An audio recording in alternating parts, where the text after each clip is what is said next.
Welcome to Mr. News Art Class. It's wonderful to see your smiling faces. In our last lesson, we learned how overlapping with lots of layers can create the illusion of a three-dimensional space, even though we were using a flat sheet of paper.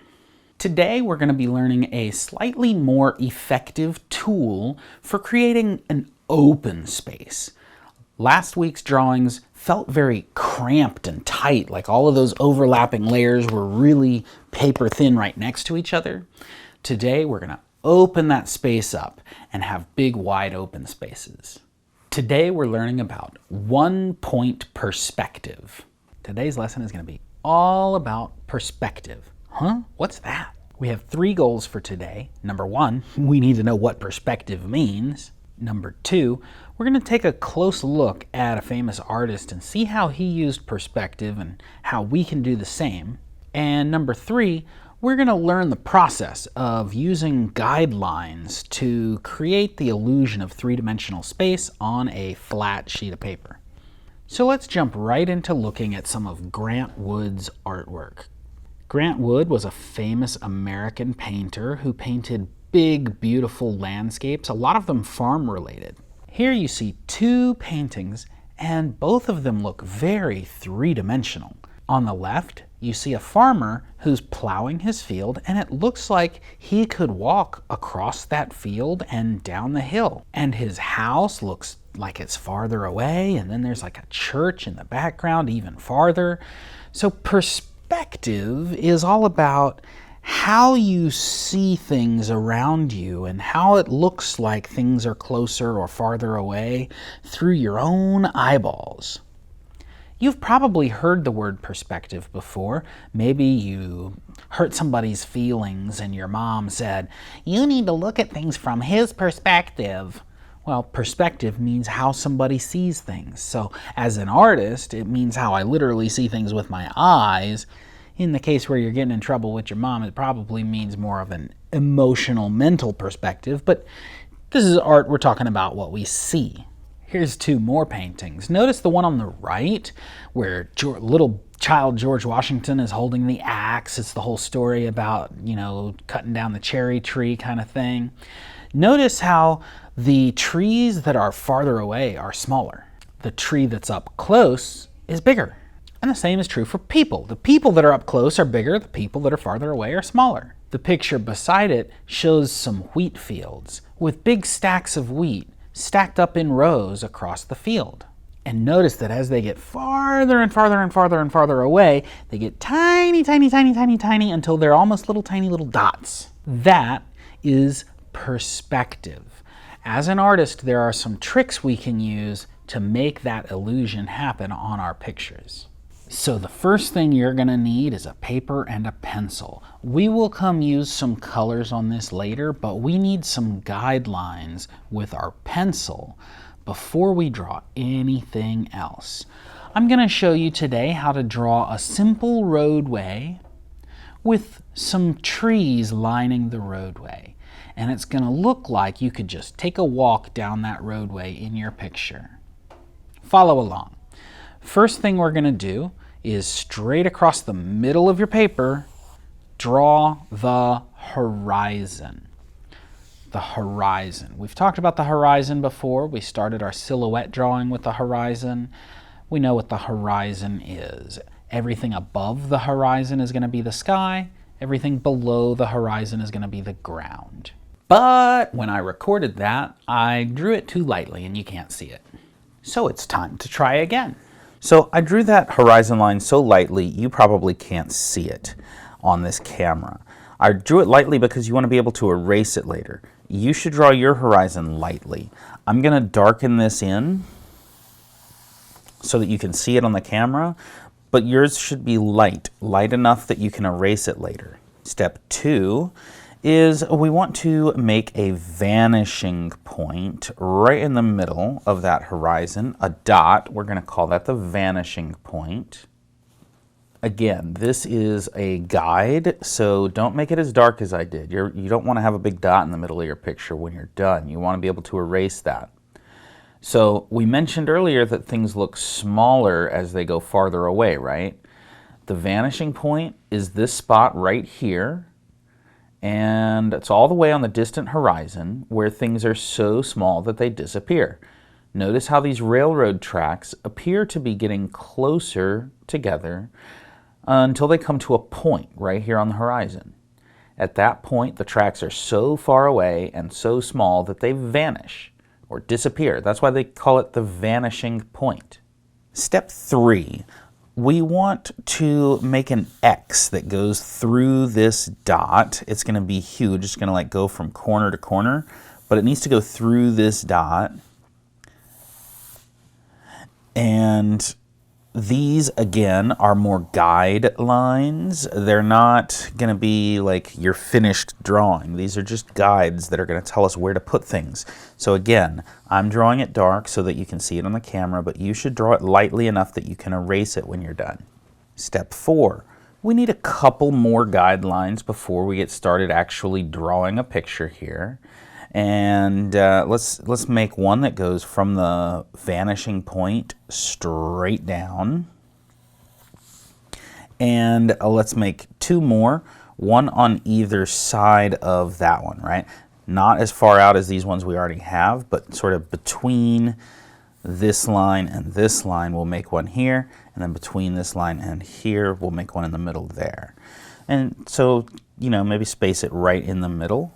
These should all be very straight lines, so as you notice, they all come together and get really close together here at the point, but as they spread out from the page, they get farther apart.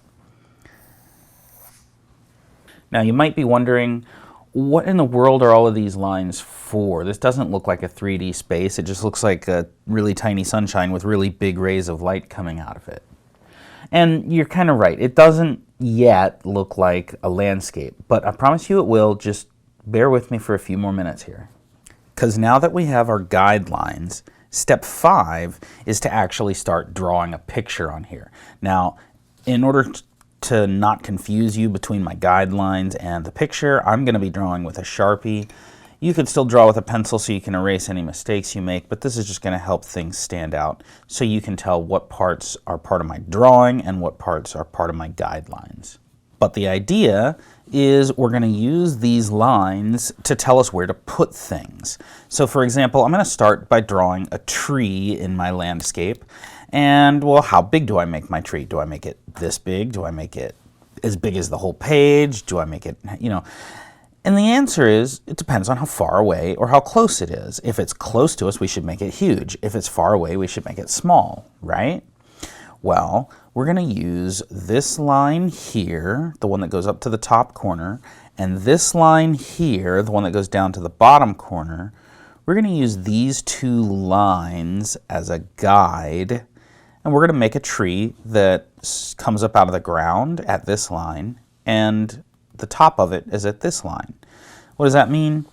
Well, let's start by giving our tree some thickness, and you see how it's coming from right here at this line. Right, there's the bottom of the tree. And right, my tree is going to have some branches as it comes up, right? We talked about organic shapes before. And the top of the tree is going to come all the way up to this line. And by the top of the tree, I'm talking about like, you know, the leafy stuff, right? Okay, now this tree covers up part of the horizon. This is why you wanted to draw those guidelines lightly. If I come in here and I try to erase the part of the horizon that is covered up behind my tree, you can kind of still see that line because I drew it. I pushed hard and made it a dark line. If you've made that line lightly, you can erase the overlapping bit, the part of the horizon that overlaps behind the tree, the part of the horizon that you don't see. So this tree looks really close to us because it's really big, right? It goes almost from the bottom of the page to the top of the page. If we want another tree farther away, we're going to use the same guidelines, this line here and this line here. But notice that if we move it further this direction and we draw a tree here, those lines, those guidelines are closer together here than they were here. So if we draw one here, this tree is going to be shorter, it's going to be smaller. That's going to make it look like it's farther away. So again, I'm going to give it some branches like we've talked about before. I'm going to make the big bushy tree top part. I'm going to erase the part of the horizon that's behind it. So you see how this tree looks like it's farther away because it's smaller, and this tree looks like it's closer because it's bigger. But it's not just the size, is it? This one also is higher up. Notice that it's not down here where this one is. It's higher up, closer to the horizon line, right? So if I draw a third tree, still using these two guidelines, I'm going to move up this line. I'm going to draw the base of a tree here. And it's going to be a lot smaller because it's only going to come up to this line. And notice also that it overlaps behind that tree, and this tree overlaps behind that one. So there's a lot of different bits of information that tell us this tree is close, this tree is in the middle, and that tree is far away. See if you can do that on this side too, using this guideline and this guideline. Do the exact same thing.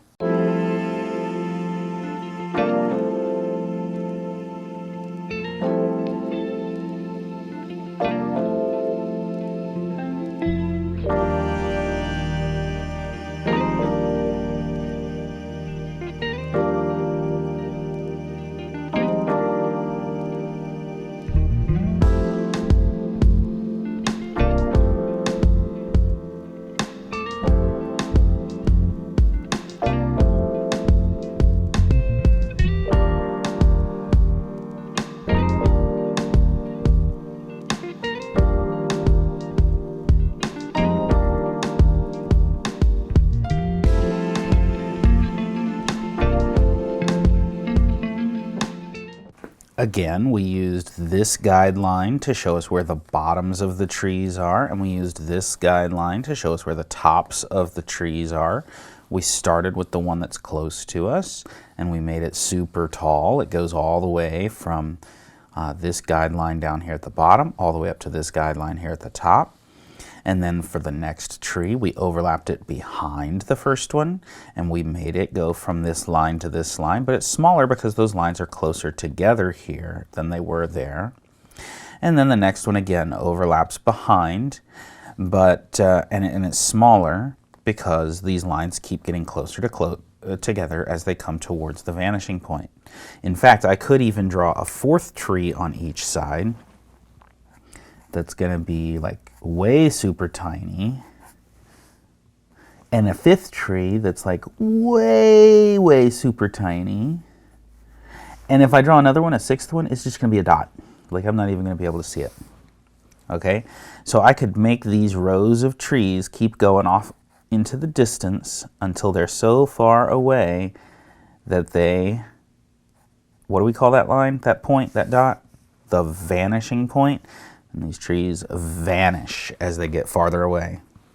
Now that already looks like two rows of trees, and I'm walking between the two rows of trees, right? And those rows of trees go way off into the distance. Now that we've got these tree lines in place, what do you think we'll use these three guides down here for? Well, that's right, we're going to make a roadway. It's going to have two lanes on the road. I'm going to start by drawing the dash line down the middle, but here's what you don't want to do. Like you don't want to just draw a dash and then draw a dash and then draw a dash. You want them to get smaller and smaller as they go off into the distance, right? And you want them to be kind of rectangles instead of just a line, because you want to have a white space here and then color the road black around it, right? But you don't want those rectangles to be the same size all the way down, right? You want them to get smaller and smaller as they go off. Here's how we're going to make that happen. I'm actually going to erase this guideline, and I'm going to turn it into two guidelines that are very close together. So it's going to be one that comes straight down, and then it's going to be another one that's really close to it. And you see how these two lines are a little farther apart here, but they get closer and closer together as they come up to the vanishing point. And now I'm going to use those two guidelines to make my striped line down the middle of the road. So I've made a rectangle that fits between those two lines, right? Then I'm going to leave a space, and then I'm going to make another rectangle. And then I'm going to leave a space, and then I'm going to make another rectangle. And if I'm going between these two lines, see how those lines get closer together, so my rectangles are going to get smaller. It's going to be a little smaller here. It's going to be a little smaller here. It's going to be a little smaller here. And then when they're this far away, I'm not even going to be able to see them. They're just going to be so far away.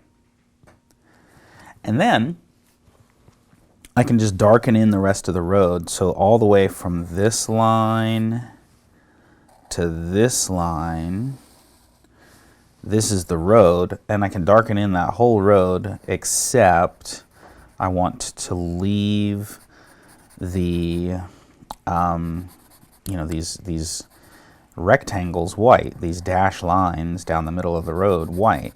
Or I guess I could color them yellow, but I'm just going to leave them white.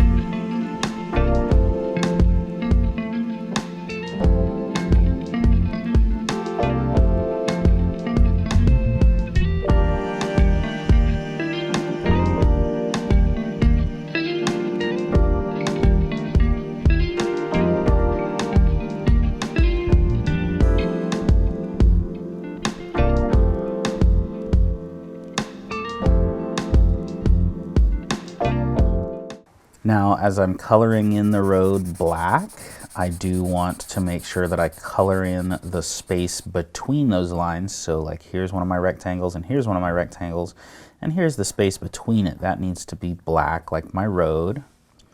And this space between two rectangles needs to be black like it's the color of my road. And then this space here between two of my dash lines needs to be black because it's the roadway between those. And you can see how those white rectangles make that dashed line down the middle of the road.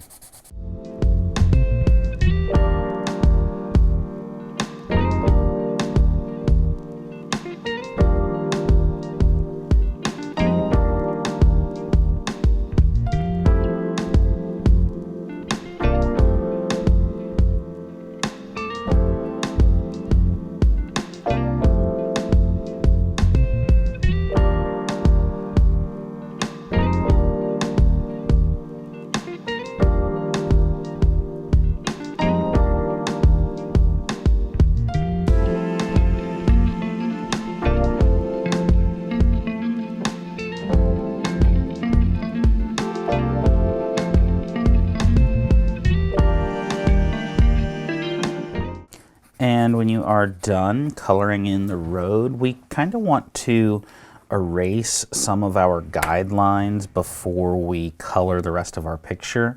This line here at the bottom of our trees, we can erase that line all the way. This line here at the bottom of the trees, we can erase that line completely all the way. Now again, I pushed hard and made my lines dark, so you might still be able to see those. I can definitely see them. I don't know if the camera will pick those up or not. But the same with the lines on the tops of the trees. We want to erase those lines completely, all the way across.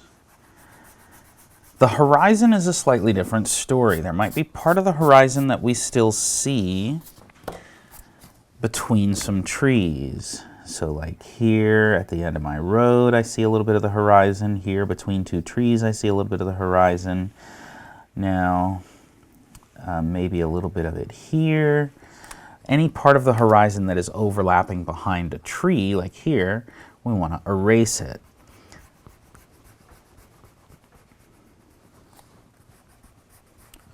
And that's why it was important to draw those lines lightly. And when you are done erasing out those guidelines, now it will be time to add some color. You could use crayons, markers, colored pencils, whatever. I'm going to use watercolor paint because I think it'll go kind of quickly. What you need to keep in mind as you paint is that everything from the horizon line down is the ground. Everything from the horizon line up is the sky. So if I'm going to have green grass, I don't just want to put green grass down here at the bottom of my paper and then say that that's done. There, I've painted the green grass. No, if I'm going to paint green grass, that green grass needs to go all the way up underneath these treetops. It needs to go all the way up to the horizon. I want to take my time and not, paint over my trees here. The tree branches and trunks are going to be brown probably, but I do want to go all the way up to the horizon line. So I'm going to get in between these trees here, in between these trees here, and any area where I see between the branches also.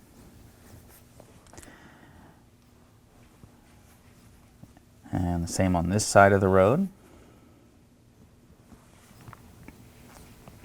All the way up to that horizon is going to be my green grass.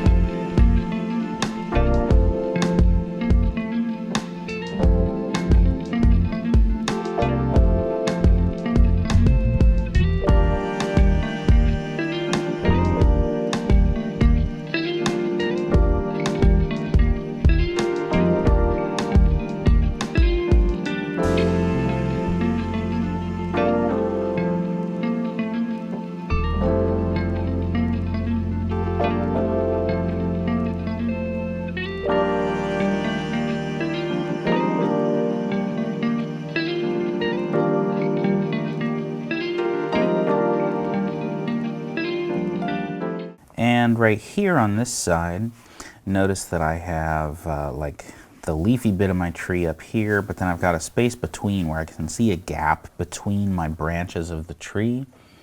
So I'm going to paint that area like it's my green grass underneath the horizon.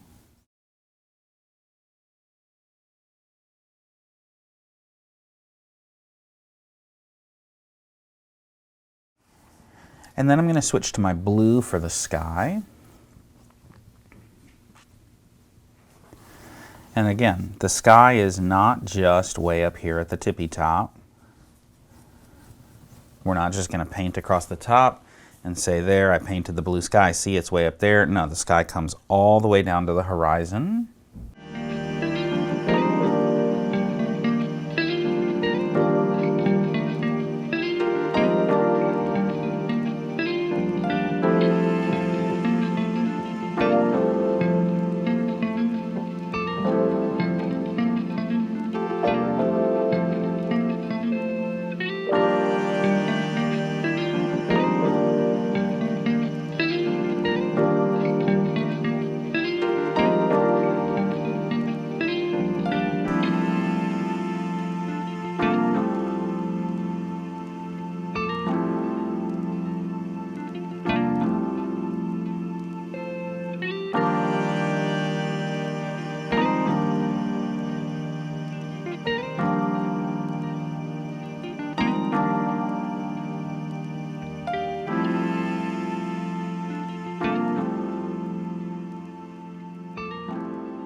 And I don't want to forget this area here between these branches where I can see a little bit of the sky behind my tree between the branches. So I'm going to paint that in.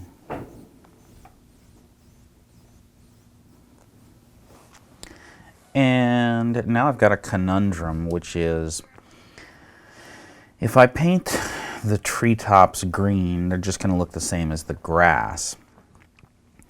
And if I paint the tree trunks brown, then a lot of times with watercolor paints, especially if you have puddles, like I have a little puddle here and a little puddle there, the paint will bleed out.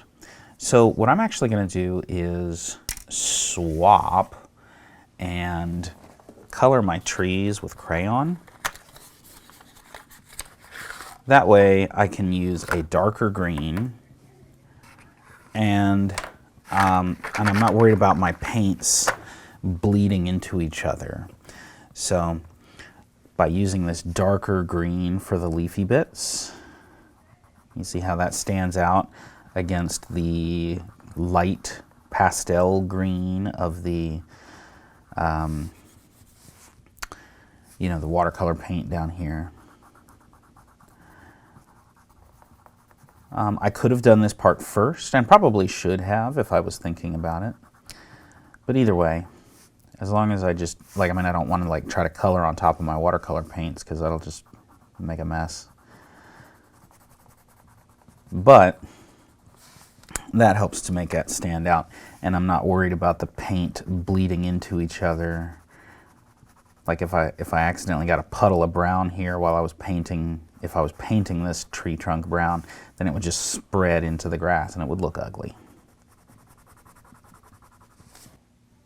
And so it would look something sort of kind of like that. And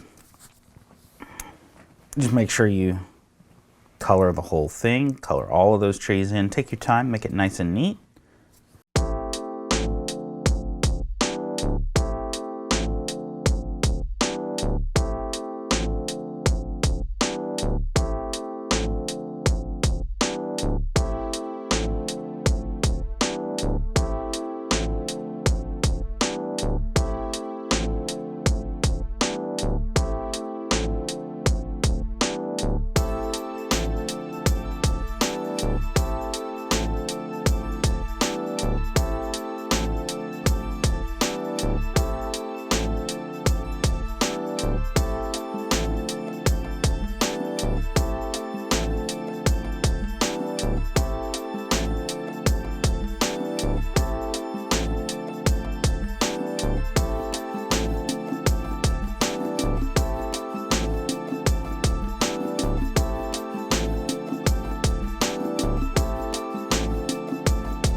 And there you have it. We have used 1-point perspective with one vanishing point to create the illusion of a three-dimensional space where it feels like you could actually walk down that road between those trees.